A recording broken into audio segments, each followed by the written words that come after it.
Vazirlar Mahkamasi huzuridagi Agrosanoat majmui ustidan nazorat qilish inspeksiyasi va Raqamli texnologiyalar vazirligi huzuridagi Kosmik tadqiqotlar va texnologiyalar agentligi o'rtasida o'zaro hamkorlik bitimi imzolandi. Ushbu bitim qishloq xo'jaligi yerlarining holatini masofadan turib monitoring qilishda hamkorlikni nazarda tutadi. Batafsil hozirgi lavhamizda.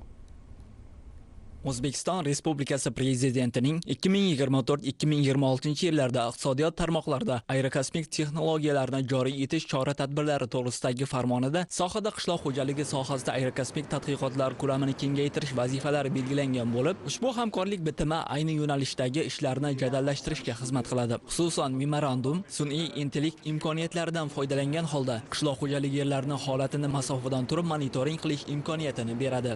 Inspeksiya hozirgi kunda qishloq xo'jaligida nazorat tadbirlarini amalga oshiradi.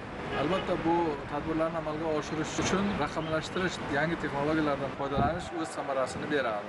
Yerlarning foydalanish holati, ularning o'simliklarning unumdorligi, suvlanganligi, tig'iz ekilganligi, qishloq xo'jaligi yerlarida ma'lumotlarni olish haqida kelishuvga erishib oldik. Ushbu ma'lumotlar asosida kompyuterda turgan ma'lumotlardan tahlil qilib mutaxassislar samarali, ya'ni o'z vaqtida joyiga chiqib o'rganish o'tkazishlari va noqonuniy holatlarni oldini olish imkoniyatini yaratadi. Bu nafaqat samaradorlik, ish vaqtini tejashini, zudlik bilan operativ hukumatga ma'lumotlar yetkazish imkoniyatini bizga yaratadi. Imzolangan ushbu bitim orqali qishloq xo'jaligi yerlarini masofadan turib monitoring qilish, ularning unumdorligini baholash, qolaversa qishloq xo'jaligi yerlarida qurilgan noqonuniy obyektlarni aniqlash va yer resurslaridan samarali foydalanishning shaffof mexanizmini yaratadi.